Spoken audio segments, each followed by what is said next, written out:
सो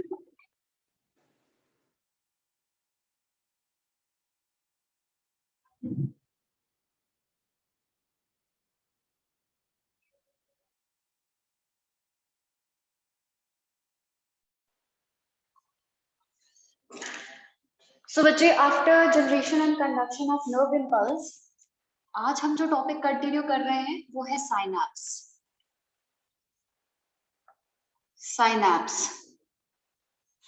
synapse जो है बच्चे, it's a junction between two neurons.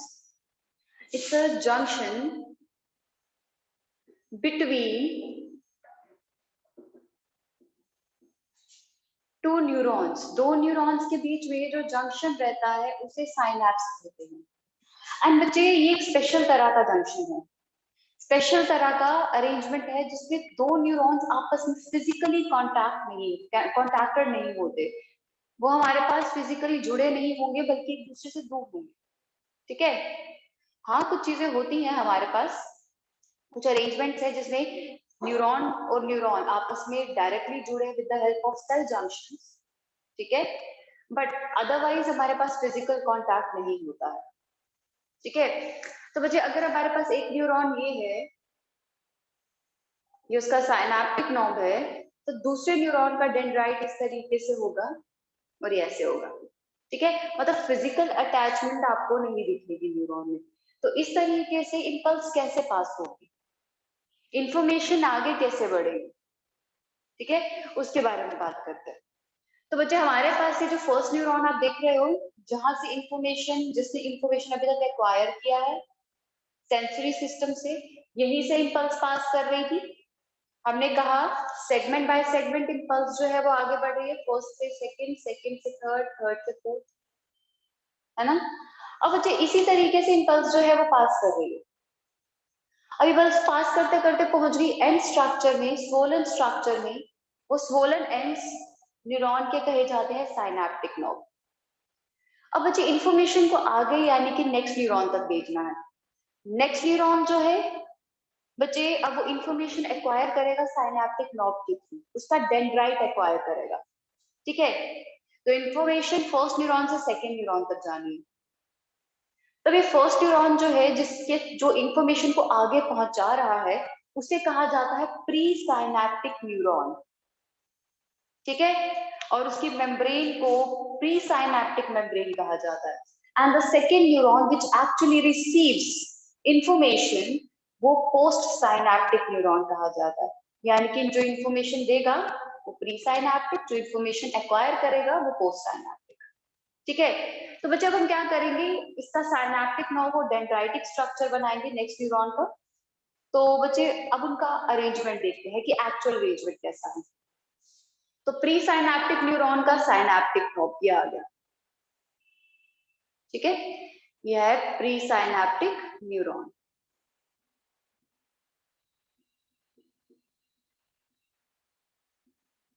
ठीक है। प्री साइनैप्टिक न्यूरॉन आ गया। इसमें कुछ अरेंजमेंट्स दिखा रही हूँ।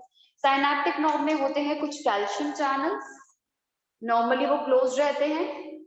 ठीक है। तो ये आ गया कैल्शियम चैनल।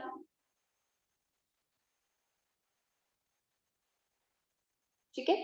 इसके अंदर बच्चे हमारे पास होंगे साइनैप्टिक वेसिकल्स।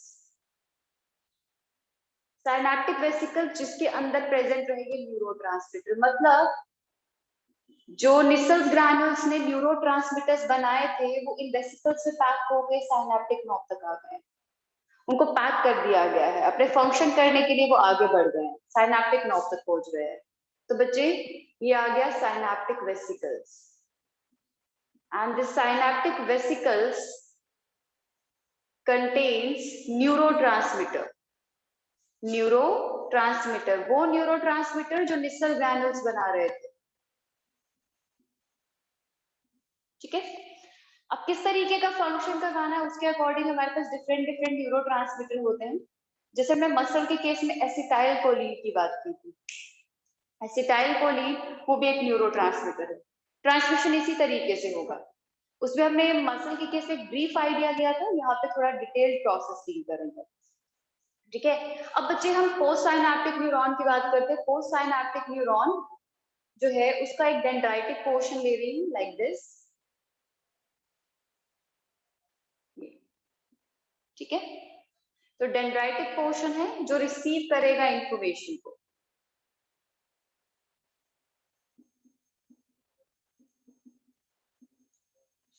ये है पोस्ट साइनैप्टिक न्यूरॉन जो इंफॉर्मेशन रिसीव करने वाला है।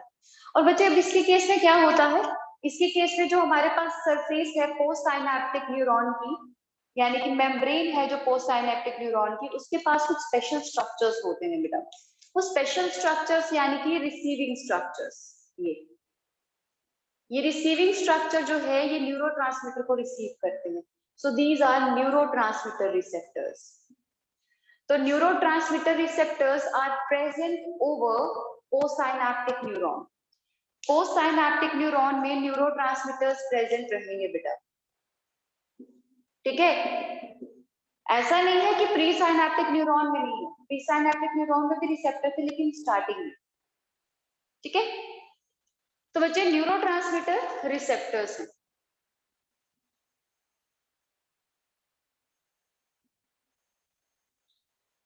ठीक है। तो बच्चे अब ये जो गैप बीच में आपको दिख रहा है यहाँ पे, जहाँ पे सारा अरेंजमेंट है न्यूरोट्रांसमीटर रिसेप्टर्स है, ये है साइनैप्टिक क्लेफ्ट।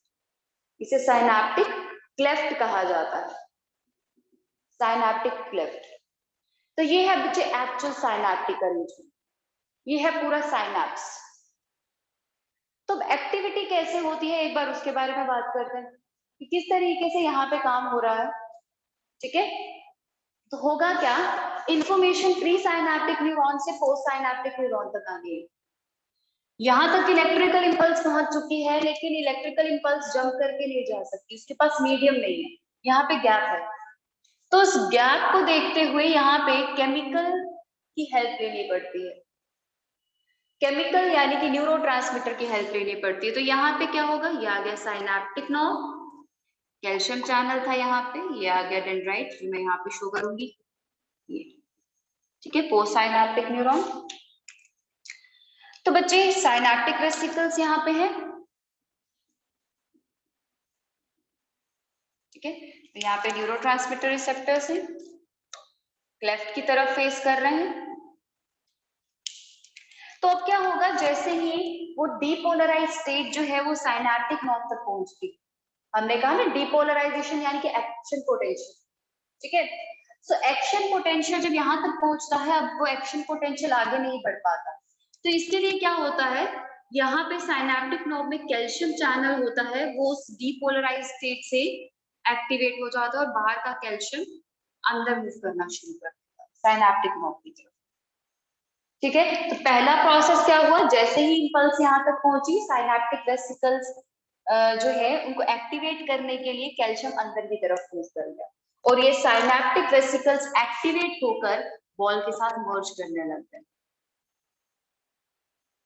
और मर्ज करने के बाद जो साइनैप्टिक क्लेफ्ट था वहां पे न्यूरोट्रांसमीटर्स रिलीज करती है। तो दीज आर न्यूरोट्रांसमीटर्स जो क्लेफ्ट में रिलीज हो गए, ठीक है। और अल्टीमेटली इन्हें रिसीव किया न्यूरोट्रांसमीटर रिसेप्टर्स ने। सो न्यूरोट्रांसमीटर रिसेप्टर्स ने उन्हें रिसीव किया। न्यूरोट्रांसमीटर रिसेप्टर कहाँ थे, पोस्ट साइनैप्टिक न्यूरॉन में, उन्होंने इसे रिसीव कर दिया और बना दिया neurotransmitter receptor complex, neurotransmitter receptor complex बना दिया,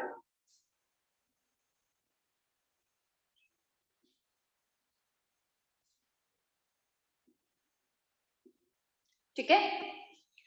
अब बच्चे अल्टीमेटली जब ये कॉम्प्लेक्स बन गया, रिसेप्टर्स को पता चल गया कि मेरे पास इंफॉर्मेशन आ गई है, जो फर्स्ट न्यूरॉन को स्टिमुलस की फॉर्म में इंफॉर्मेशन मिली होगी, किसी सेंस ऑर्गन ने दी होगी, वही इंफॉर्मेशन सेम अब सेकंड न्यूरॉन को दी गई है in the form of neurotransmitters, जिसमें साइनैप्टिक क्लेफ्ट जब मर्ज किए हैं बेटा, साइनैप्टिक वेसिकल जब मर्ज किए हैं, क्लेफ्ट में रिलीज हुए न्यूरोट्रांसमीटर ये बाइंड कर गए यहाँ, ठीक है। और अल्टीमेटली जब ये बाइंड कर गए तो बच्चे यहाँ पे इंफॉर्मेशन पहुंच गई। अब इंफॉर्मेशन पहुंचने के बाद बच्चे जो एक्टिविटी, जो इलेक्ट्रिकल इंपल्स फर्स्ट न्यूरॉन में जनरेट हुई थी, यानी कि जो depolarise state segment by segment first neuron में आई थी वही सेम चीज यहाँ पे स्टार्ट हो जाएगी।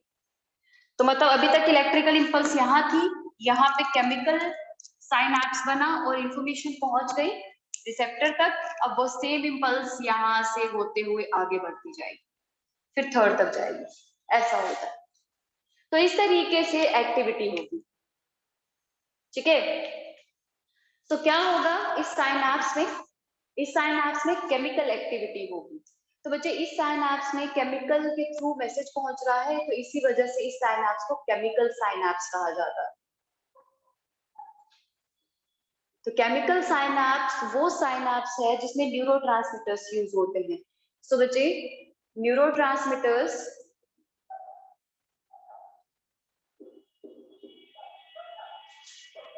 are released by synaptic vesicles in synaptic cleft। Synaptic cleft की तरफ रिलीज किए जाते हैं बेटा, यहाँ पे गैप में, ठीक है। तो साइनैप्टिक क्लेफ्ट गैप है, वहां पे रिलीज किए, एंड वहां पे फिर फॉर्मेशन होगी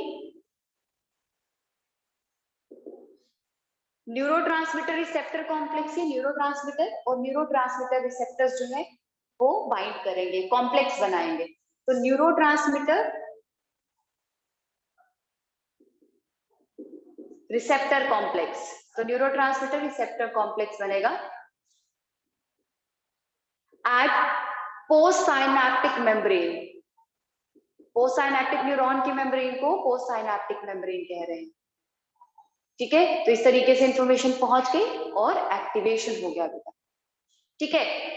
पर बच्चे ये सेम चीज जो है वो न्यूरोमस्कुलर जंक्शन में भी होती है, ठीक है। न्यूरोमस्कुलर जंक्शन जो है वो भी एक तरह का साइनैप्स है, लेकिन स्पेसिफिकली जब हम बात करते हैं तो न्यूरोमस्कुलर जंक्शन ही उसका नाम रहेगा। तो बच्चे न्यूरोमस्कुलर जंक्शन जो है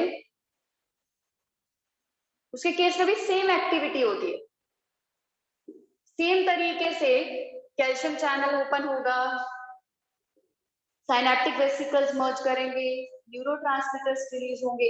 लेकिन इसके केस में जो रिसीविंग स्ट्रक्चर है ना वो कहाँ पे होगा, वो थोड़ा सा डिफरेंट है बेटा। इसके केस में जो रिसीव करने वाला स्ट्रक्चर है वो है मोटर एंड प्लेट। जब न्यूरॉन मैसेज भेज रहा है ना बेटा मसल को, जैसे हमारे पास इस तरीके से ब्रांच है न्यूरॉन की, साइनैप्टिक नोड है, साइनैप्टिक नोड ने अल्टीमेटली मसल सेल को इंफॉर्मेशन देनी है। तो जो मसल सेल का जो पार्ट नर्व एंडिंग को रिसीव करता है ना उसमें वहां पे एक प्लेट जैसा स्ट्रक्चर बनता है इस तरीके से, इसे मोटर एंड प्लेट कहते हैं, ठीक है। अब ये प्लेट जैसा जो स्ट्रक्चर बन रहा है हमने वही बनाया, मसल सेल का प्लेट जैसा स्ट्रक्चर। तो अब इस प्लेट जैसे स्ट्रक्चर को मोटर एंड प्लेट कहते हैं मसल के केस में, और इस मोटर एंड प्लेट में रिसेप्टर्स होते हैं, neurotransmitter receptors motor end plate में होंगे मसल सेल के ऊपर। ये तो सेम एक्टिविटी होगी, कैल्शियम चैनल ओपन होगा, यहाँ पे भी कैल्शियम अंदर की तरफ जाएगा, साइनैप्टिक वेसिकल्स एक्टिवेट होके मर्ज करेंगे। तो ये साइनैप्टिक वेसिकल्स हैं जो वॉल के साथ साइनैप्टिक नॉब की वॉल के साथ मर्ज कर गए, न्यूरोट्रांसमीटर रिलीज कर दिया, तो सेम एक्टिविटी होगी। बस फर्क ये है कि मसल जो है वो क्या करेगा, वो कॉन्ट्रैक्ट कर लेगा, वो रिस्पॉन्स शो करेगा, ठीक है। तो ये फर्क है बेटा, बाकी सेम अरेंजमेंट है, सेम एक्टिविटी रहेगी। तो इस तरीके से केमिकल यूज करके आगे इंफॉर्मेशन को ट्रांसमिट किया जाता है। लेकिन बच्चे कुछ जगह एक ऐसा अरेंजमेंट भी होता है, इलेक्ट्रिकल साइनैप्स का भी होता है अरेंजमेंट, वो भी डिस्कस कर लेते हैं। तो इलेक्ट्रिकल साइनैप्स में ना बेटा गैप जंक्शन होते हैं, जिसमें क्या होगा, प्री साइनैप्टिक न्यूरॉन होगा एंड पोस्ट साइनैप्टिक न्यूरॉन होगा, ये उसके बीच में एक कनेक्टिविटी, एक जंक्शन होता है इस तरीके से, गैप जंक्शन। हमने कहा था ना एपिथेलियल सेल में गैप जंक्शन, गैप रहेगा ताकि एक्सचेंज हो सके इंफॉर्मेशन। तो ये गैप जंक्शन जो है वो जोड़ता है इन दोनों न्यूरॉन्स को, ठीक है। तो ये हो गया हमारे पास प्री साइनैप्टिक न्यूरॉन,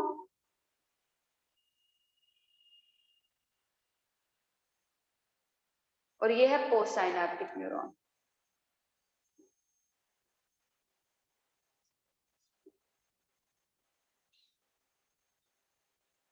ठीक है, तो उनके बीच में गैप चलते हैं। यहाँ पे directly electrical impulse directly transmit हो जाएगी क्योंकि कनेक्टिविटी है। पर बच्चे ये बहुत रेयर साइनैप्स है, मेन साइनैप्स हमारे पास केमिकल साइनैप्स ही होता है, ये ठीक है। So this is all about synapse. तो इन्फॉर्मेशन जो है वो आगे बढ़ गई है, इसी तरीके से ट्रांसमिट होती जाती है, कंडक्ट होती जाती है और एक्टिविटी जो है वो परफॉर्म हो जाएगी। ठीक है,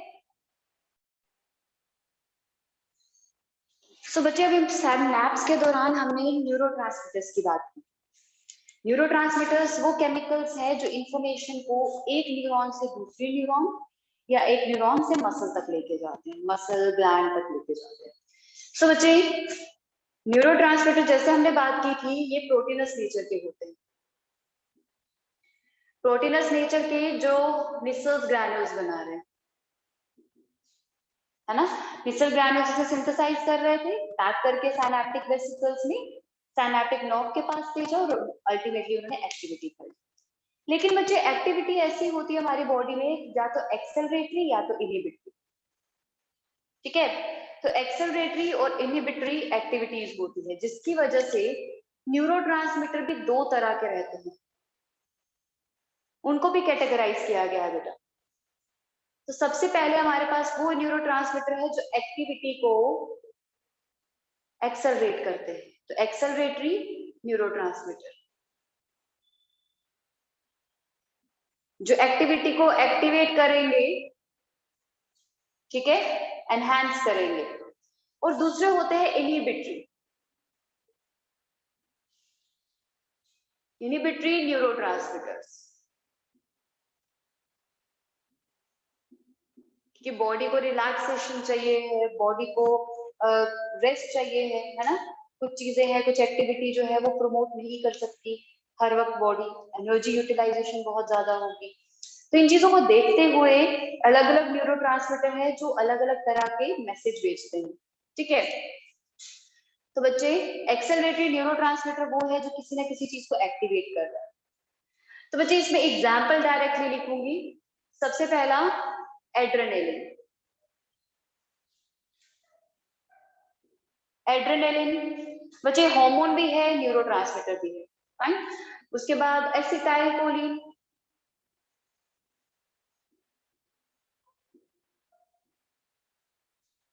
ठीक है। उसके बाद न्यूरोट्रांसमीटर्स जो इनहिबिटरी है, ठीक है। सबसे पहले तो डोपामीन, इनहिबिटरी है। GABA, gamma acetyl butyric acid, ये बच्चे हमारे पास इनहिबिटरी न्यूरोट्रांसमीटर है जो कि मसल एक्टिविटी या अदर एक्टिविटीज को सप्रेस करने का काम करते हैं। ऐसा नहीं है कि दुश्मनी है, बट ऐसा है कि जब मसल को रिलैक्सेशन चाहिए, एक्टिविटी नहीं करनी है, कंटिन्यूस एक्टिविटीज को बचाना है या फिर एटीपी यूटिलाइजेशन को कंट्रोल करना, तो उस दौरान ये यूज हो सकते हैं, डोपामीन यूज हो सकता है। ठीक है, जैसे हमारे पास एक कंडीशन होती है पार्किंसंस डिजीज, उसमें ब्रेन में कुछ डिफेक्ट हो जाने की वजह से बेटा डोपामीन प्रॉपर्ली सिक्रीट नहीं हो पाता और मसल्स जो है वो कंटिन्यूसली शिवर करते रहते हैं, कंटिन्यूसली कॉन्ट्रैक्ट करते रहते हैं, तो कॉन्ट्रैक्शन रुक नहीं पाता है, इनहिबिटरी एक्सेस नहीं मिल पाता। तो बच्चे न्यूरोट्रांसमीटर का बहुत इंपॉर्टेंट रोल है, ये जो मैसेज कन्वे करते हैं वही न्यूरॉन्स जो है वो समझते हैं और उसके अकॉर्डिंग इंफॉर्मेशन पहुंचती है आगे। ठीक है, तो ये है न्यूरोट्रांसमीटर्स। तो यहां से कंप्लीट हुआ कंडक्शन।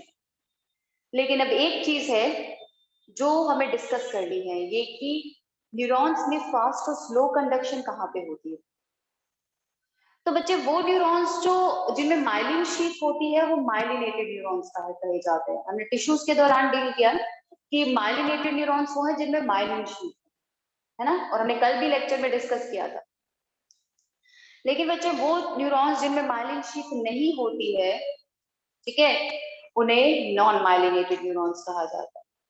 तो बच्चे अगर हमने कंडक्शन की बात करें तो उनके केस में कंडक्शन प्रोसेस जो है वो वेरिएट करता है, माइलिनेटेड में भी और नॉन माइलिनेटेड में भी। सो माइलिनेटेड न्यूरॉन्स, माइलिनेटेड न्यूरॉन्स में क्या होगा, माइलिन शीथ होगी, एक तो लीकेज से बचाएगा, है ना, चार्ज लीकेज से उसको प्रिवेंट करता है, और दूसरा ये क्या करेगा बच्चे, कंडक्शन को फास्ट भी करता है। लेट्स से ये हमारे पास न्यूरॉन है, एक्सॉन,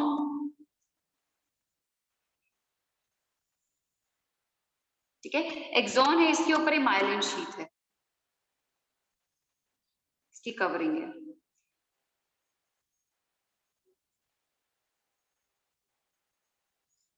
ये माइलिन शीथ की कवरिंग है।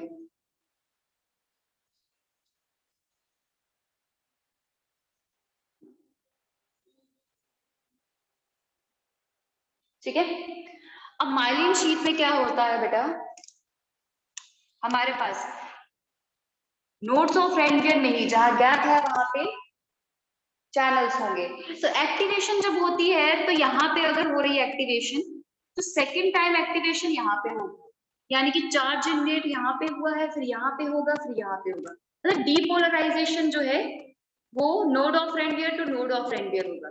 ऐसे लगता है कि इंफॉर्मेशन जो है वो जंप करके जा रही है, चार्ज जो है वो जंप करके जा रही है, जिसकी वजह से ये माइलिनेटेड रीजन वाला पार्ट है ना वो बाईपास हो जाता है।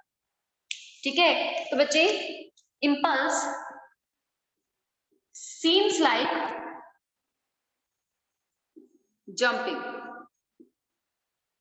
जंपिंग अरेंजमेंट रहेगा, तो जिसकी वजह से ट्रांसमिशन जो है वो फास्ट होता है, यानी कि ट्रांसमिशन ही बहुत ही जल्दी जल्दी होगा, क्योंकि कुछ रास्ता उसको बाईपास कर देना पड़ता है ना। तो बच्चे इस फास्ट ट्रांसमिशन को कहा जाता है सॉल्टेशन, SALTATION, सैल्टेशन। तो सैल्टेशन जो है वो फास्ट ट्रांसमिशन है, क्यों हो रहा है, क्योंकि बच्चे काफी सारा रास्ता जहां पे माइलिन शीट है वहां पे बाईपासिंग हो रही है, तो जंप लाइक अरेंजमेंट है।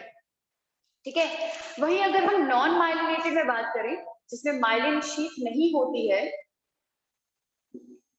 तो नॉन माइलिनेटेड न्यूरॉन में जो एक्टिवेशन होगा वो सेगमेंट बाय सेगमेंट होगा, लाइक दिस। ये एक्सॉन है, तो बच्चे यहाँ पे माइलिन शीट नहीं है, तो माइलिन शीट ना होने की वजह से पहले ये सेगमेंट एक्टिवेट होगा, फिर ये होगा, फिर ये होगा, फिर ये होगा, इसी तरीके से सेगमेंटली एक्टिवेट होते होते इंफॉर्मेशन आगे पहुंचेगी बेटा। ठीक है, इंफॉर्मेशन जब आगे पहुंचेगी तब तक काफी रास्ता उसे कवर करना पड़ेगा, जंपिंग अरेंजमेंट नहीं हो सकता, कोई बाईपासिंग नहीं है, तो बच्चे इसमें ट्रांसमिशन जो है वो बहुत ही ज्यादा स्लो है।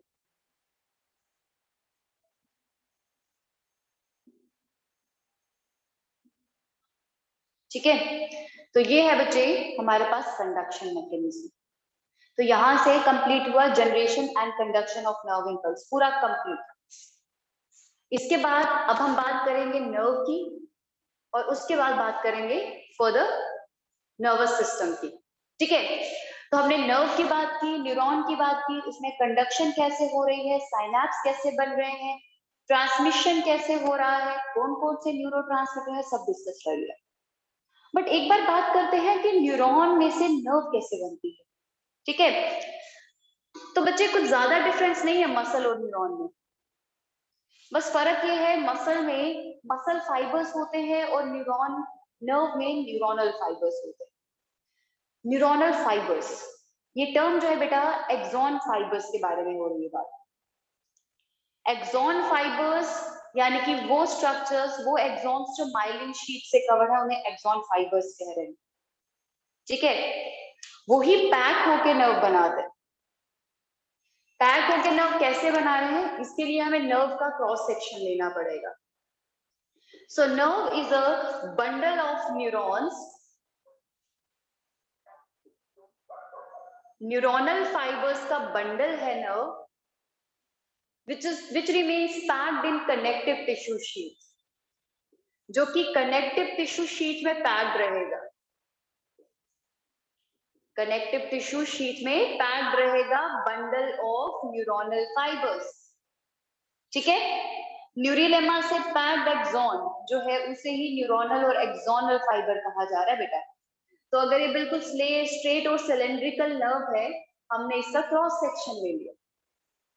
ठीक है, तो बच्चे क्रॉस सेक्शन में हमें कुछ इस तरीके का बंडल मिला, एक बंडल नर्व का, ठीक है, बंडल का नर्व है, सॉरी नर्व का बंडल है, तो उसमें क्या है, छोटे छोटे और बंडल्स रहेंगे लाइक दिस, ठीक है, हम कुछ पर्टिकुलर बंडल्स देख पा रहे हैं यहाँ पे। अब क्या होगा, अब इन बंडल्स में प्रेजेंट रहते हैं न्यूरोनल फाइबर्स, ठीक है, लेकिन न्यूरोनल फाइबर्स ऐसे नहीं, ऑलरेडी एक और लेयर से पैक,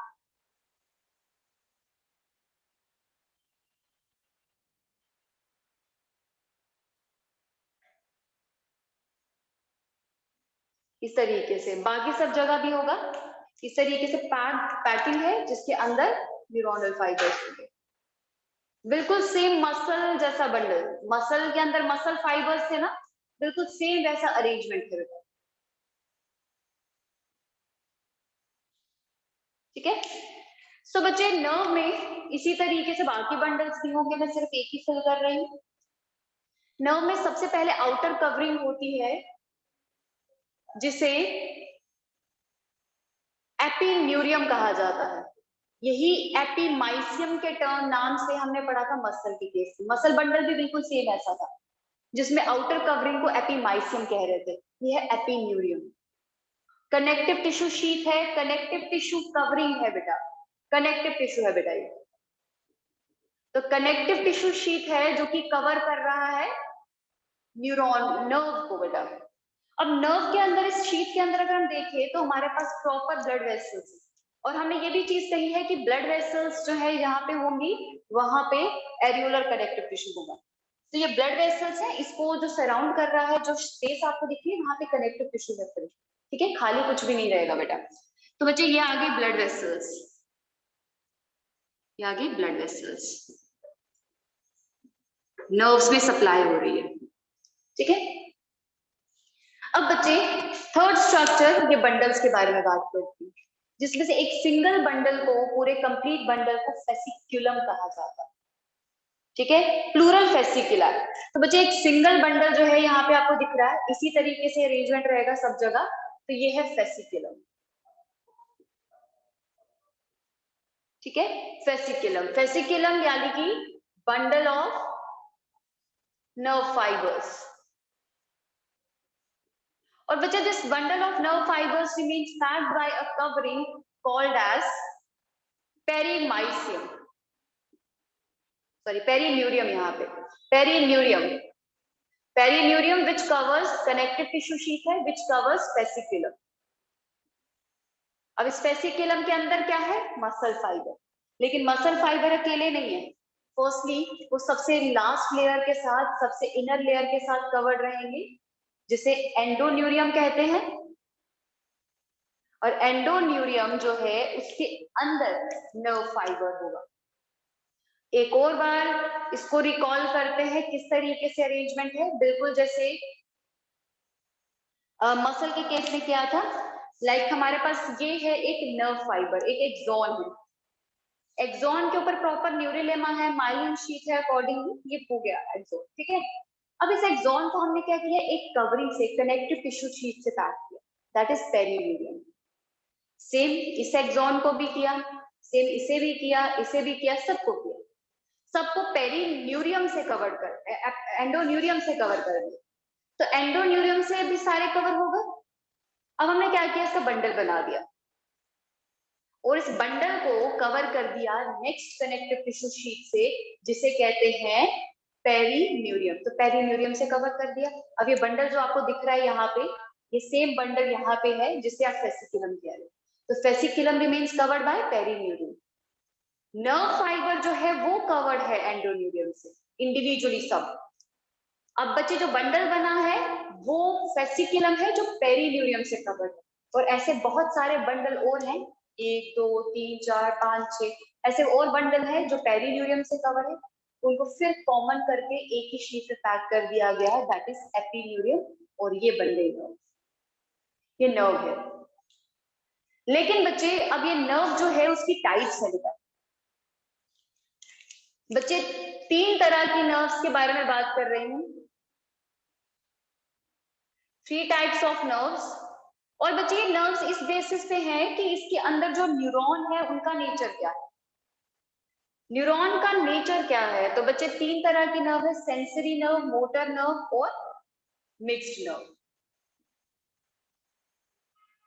तो सेंसरी नर्व बेटा वो है जिसमें ये सारे जो नर्व फाइबर्स फेसिकुलर में प्रेजेंट है, 1 में, 2 में, 3 में, 4 में, सब जगह अगर सेंसरी न्यूरॉन्स हैं तो बच्चे इसे सेंसरी नर्व कहा जाएगा।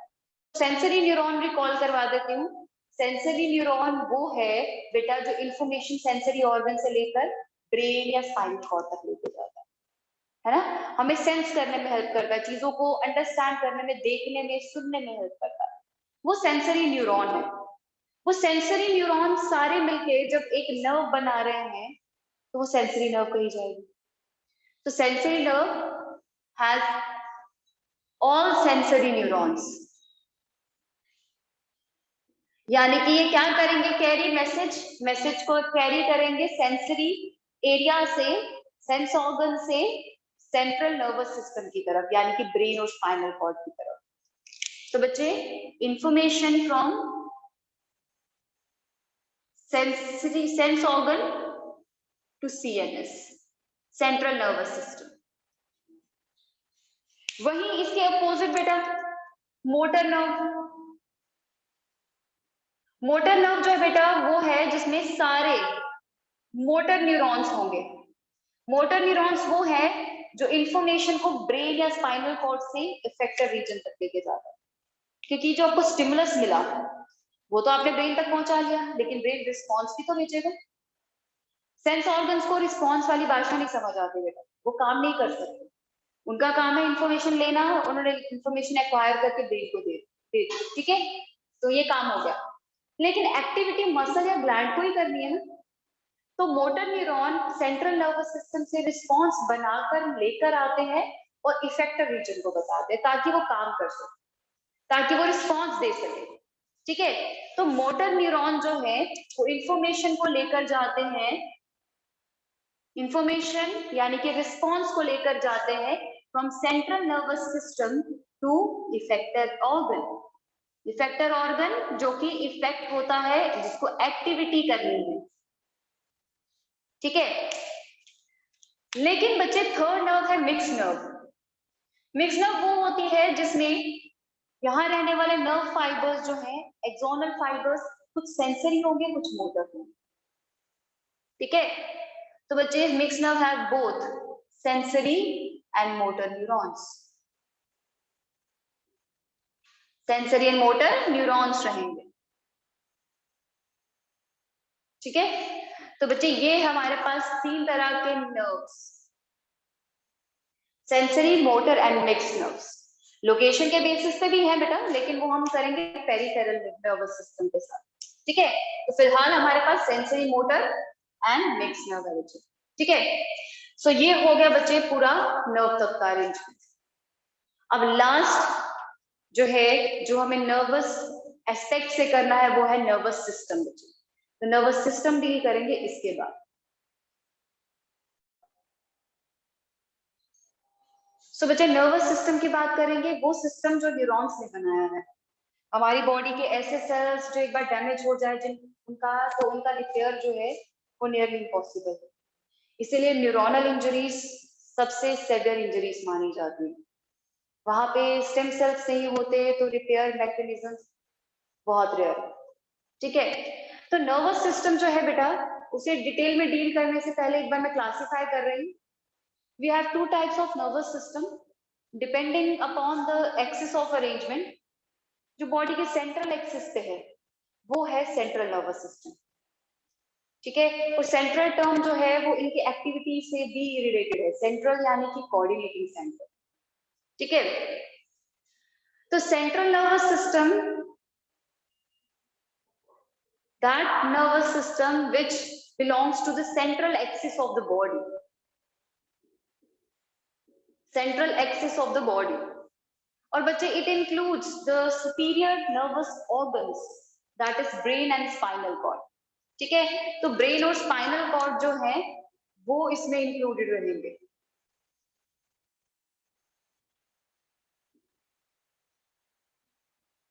ब्रेन एंड स्पाइनल कॉर्ड, ठीक है। एंड दूसरा है peripheral nervous system. Peripheral nervous system जो बॉडी के पेरिफेरल एक्सिस पे जाता है और बॉडी के हर पॉसिबल ऑर्गन को नर्वस सप्लाई पहुंचाने की कोशिश करता है, ठीक है। तो पेरिफेरल नर्वस सिस्टम बॉडी के हर हिस्से में सप्लाई देने की कोशिश करता है, तो पेरिफेरल एक्सिस पे जाएगा लाइक दिस। अगर हमारे पास ब्रेन है, अगर हम ये हमारे पास स्पाइनल कॉर्ड आ गई, ठीक है। तो जो स्पाइनल कॉर्ड है तो यहाँ पे ये सेंट्रल एक्सिस पे है, उसके बाद ये बाहर जो नर्व्स निकल रही हैं जो बाहर की तरफ जा रही है, तो बच्चे ये पेरिफेरल नर्व्स हैं, ठीक है, पेरिफेरल नर्वस सिस्टम का हिस्सा। और बच्चे पेरिफेरल नर्वस सिस्टम में दो तरह के सिस्टम हैं, that is somatic nervous system and autonomic nervous system. Sympathetic nervous system बेटा, सॉरी, सोमैटिक नर्वस सिस्टम जो है वो रहेगा जो बॉडी के स्केलेटल मसल्स को नर्व सप्लाई करते हैं, और इसमें आएगी बेटा क्रेनियल नर्व्स और स्पाइनल नर्व्स, क्रेनियल नर्व्स और स्पाइनल नर्व्स डायरेक्टली।